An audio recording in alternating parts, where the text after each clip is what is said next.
Hello and welcome to the Commander's Quarters, your Magic the Gathering source that helps you command your budget. This show and episodes like this one are possible thanks to viewers like you. If you're looking for an easy way to help support this show, make sure that you like, share, and subscribe. Also, hit that bell notification icon so you don't miss any new episodes. You can also go check out our playmats and other merchandise at thecommandersquarters.com. Another easy way to support this show is with our TCG player affiliate links. So whether you're buying a deck or individual cards, you can use this general link right here or one in the description. And the final way that you can support this show is by supporting us directly by becoming a patron. There are many benefits to being a patron, and I truly couldn't do this without all their support. Hey everyone, Mitch coming in from the Commander's Quarters studio. Welcome to the show. So, about 2 weeks ago, we got to see some of the newest, most exclusive commanders of all time. From Heroes of the Realm, the Wizards set for Wizards employees, we got to see Mintasha Honored One, Champions of Archery, and Keeper of the Secret Lair. Yeah, that last name is just lovely. And speaking of lovely names, outside of those commanders, we also got to see Collectigle and War of the Spark, which is a card and now not just a set. Now, if you haven't seen that episode yet, make sure you go check it out, but not before you finish this episode, because it'd be very rude for you to leave and I would definitely know. Regardless, with those 5 cards, I thought that Wizards was done with Heroes of the Realm cards for the year. But I was wrong, because yet another commander from Heroes of the Realm was just revealed. And the newest, most exclusive, overpowered commander is Fabled Path of Searo Point. Okay, this can't be right. Something is definitely wrong in my notes. 1 second. Okay, this is really embarrassing. All right, okay, I got it here. So, there was also a land revealed with this, and let's just talk about this one quickly before getting into the actual commander. It's a legendary land mountain that has pay Wooburg and tap it. Creatures you control gain land walk until end of turn. Now, usually when you see a land walk type ability, it's specified, like Swamp Walk or Island Walk. So if your opponent has an island and you've got a creature with Island Walk, they can't block that creature. This one just gives all your creatures Land Walk, which means that as long as your opponents control lands, they can't block your creatures. So yeah, that's pretty busted, especially on a land. And although it doesn't specify this on the card, because it is a mountain, yes, it does tap for a red. Now, luckily this card is so exclusive that only certain Wizards employees receive it.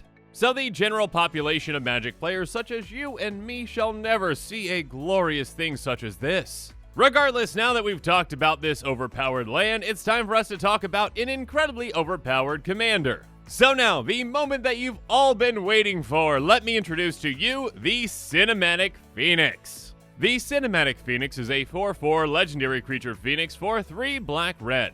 It has flying, haste, protection from red, and pay 1 tap, return target legendary creature card from your graveyard to the battlefield. By tapping 6 untapped creatures you control, return the Cinematic Phoenix from your graveyard to the battlefield. If you tap 6 legendary creatures this way, you win the game.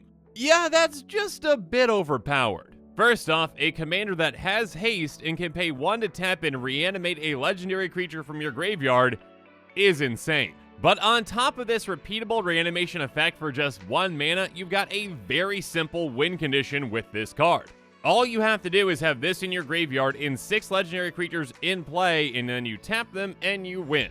A deck built with this in mind can easily meet that requirement, and then it's game over. Now, although a person such as I, who does not work at Wizards of the Coast, cannot ever hope to get this card, I still would like to think about how I would build around it. It really is a fun little exercise in futility.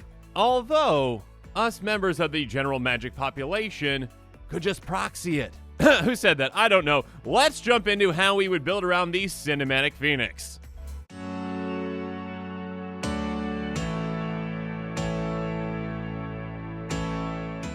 First off, like any good reanimation commander, you want to find ways to get your creatures into your graveyard. And with this commander specifically, you really want to get legendary creatures in your graveyard, so you're going to build this deck around a ton of legendary creatures. And some legendary creatures that can help you get those other legendary creatures in your graveyard are ones like Anya Falconwrath, Giant Ballard, and Neheb. Anya Falconwrath has haste and tap, discard a card, draw a card. Now, whenever you discard a card, if it had madness, you untap Anya, but you're probably not going to have too many madness cards in this deck, and that's okay. Just being able to loot with this creature is a fantastic effect. Essentially, you're just going to be tapping this to discard a legendary creature, draw a card, and then use your commander to reanimate that creature for just 1 mana.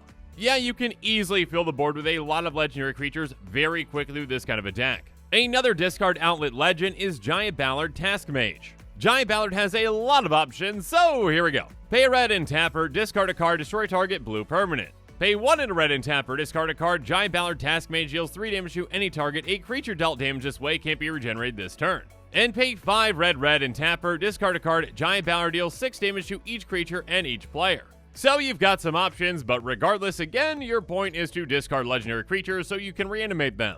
And then the Heb Dreadhorde Champion can help you discard a lot of cards at once. It's a 5/4 trample, and whenever it deals combat damage to a player or planeswalker, you may discard any number of cards. If you do, you draw that many cards and add that much red. Until end of turn, you don't lose this mana as steps and phases end. So basically, you hit with this, discard all the legendaries in your hand, you draw some more legendaries, you get a lot of mana, you can reanimate the ones that you discarded, and you cast the new ones. And next up, we've got another fantastic legendary for this deck with Chainer Nightmare Adapt. It says discard a card, you may cast a creature card from your graveyard this turn, activate this ability only once each turn. And whenever a non-token creature enters the battlefield under your control, if you didn't cast it from your hand, it gains haste until end of turn. So this is a discard outlet that also lets you cast creatures from your graveyard. So yeah, in combination with your commander, you can fill the board really quickly with this. And also it gives all of your reanimated creatures haste, which can come in handy with something like Fabled of the Third Path. Fabled has pay 2 and a red, tap, create a token that's a copy of target creature card in your graveyard, except it's an artifact addition with other types, it gains haste, sacrifice at the beginning of the next end step. So Fabled can help us make a temporary token of a creature that we might need.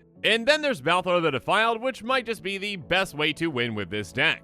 Balthor's Oracle text reads, pay black, exile it, each player returns all black and all red creature cards from their graveyard to the battlefield. So this essentially helps us mass reanimate all of our creatures. Well, I guess I should specify non-artifact, non-colorless. Now this might help out our opponents a bit, but obviously it's going to help us out the most. And again, with the right setup, we can easily win from there, and we'll talk about some ways to do that in a bit.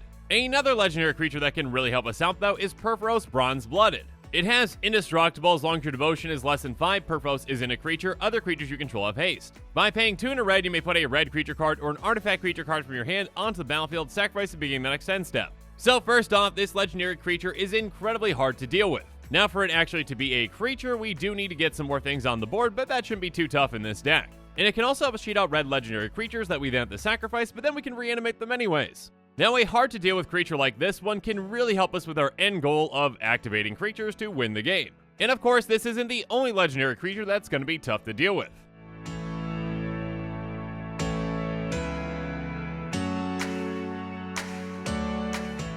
So first up, let's talk about a simple card, but one that can be very effective in this kind of a deck with Norin the Wary. Norin is a very simple legendary creature, just a 2/1 for a red. And his Oracle text reads, whenever a player casts a spell or a creature attacks, exile Norin the Wary. Return to the battlefield under its owner's control at the beginning of the next end step. So Norin is very hard to kill. Essentially, one of the only ways to kill it is to kill with an activated ability. So if our opponents don't have one of those, then Norin's gonna stick around. Or at least I should say, stick around, leave, then come back. So once we get this out, it's basically a guaranteed creature that can help us activate our commander. And of course, we can include some more indestructible gods like Hazoret, Bantu, and Erebos. Hazoret the Fervent has Indestructible and Haste, and it can't attack or block unless you've got 1 or fewer cards in hand. And by paying 2 and a red, we can discard a card and deals 2 damage to each opponent. So this can also be a discard outlet for us if we need it. And then Bantu the Glorified has Menace and Indestructible, and it can't attack or block unless a creature died under our control this turn. By paying 1 and a black, we can also sacrifice another creature to scry 1, and each opponent loses 1 life and we gain 1 life. So this is a sacrifice outlet, which is fantastic in this kind of a deck. Again, to win the game, we need 6 legendary creatures on board and our commander in our graveyard. So having a legendary creature on board that can help us sacrifice our commander is huge. So yet another one is Erebos Blackhearted, which is indestructible, and as long as our devotion of black is less than 5, Erebos isn't a creature. Whenever another creature we control dies, we can pay 2 life. If we do, we draw a card, and we can pay 1 and a black to sacrifice another creature, and target creature gets -2/-1 until end of turn. So again, this is another creature that we need a few things in play to actually make it into a creature, but it's an incredibly hard to deal with one. On top of that, this can provide us card advantage, and of course, it can be a fantastic sacrifice outlet for our commander. And when it comes to sacrifice outlets, we're nowhere near done just yet.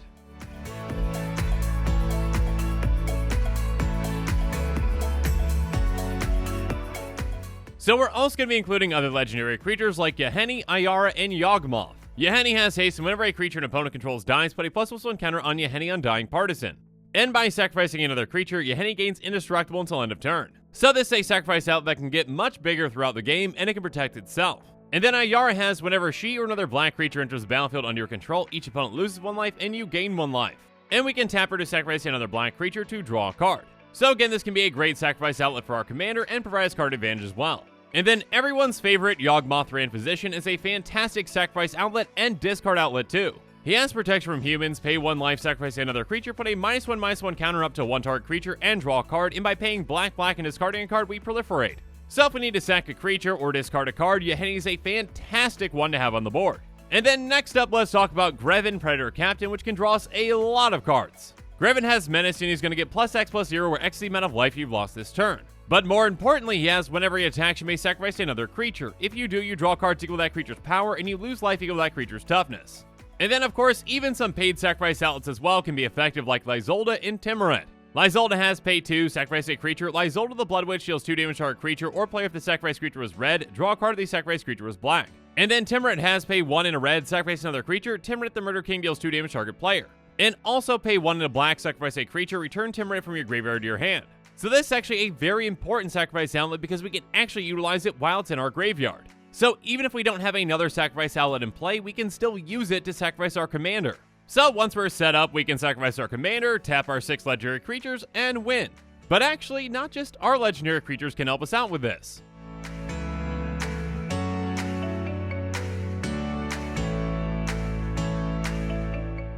Because, we can just steal our opponent's legendary creatures, and they can help us win. So we can utilize a threaten effect like Wrangle to help us out. Wrangle says, gain control of target creature with power 4 or less until end of turn, untap that creature, gains haste until end of turn. So of course we can utilize this to borrow an opponent's legendary creature, such as their commander, temporarily. But again, even just temporarily gaining control of 1 creature can end the game for a deck like this. And with something like Wrangle, we can actually utilize that to untap our commander if we want to as well. We already control our commander, but we're just using it to untap our commander so we can utilize that reanimation effect again. Or we can utilize some mass threaten effects like Mass Mutiny and Mob Rule to help us win as well. Mass Mutiny says for each opponent, gain control of up to 1 target creature that player controls until end of turn, untap those creatures that gain haste until end of turn. So yeah, if each of our opponents has their commander in play, that's 3 more legendary creatures to add to our army, and that's probably going to be enough for us to win. And then Mob Rule says choose 1, gain control of all creatures with power 4 or greater until end of turn, untap those creatures that gain haste until end of turn. Or gain control of all creatures with power 3 or less until end of turn, untap those creatures that gain haste until end of turn. So again, this can be a great way to gain control of multiple legendary creatures and win from there. So yeah, that's pretty powerful.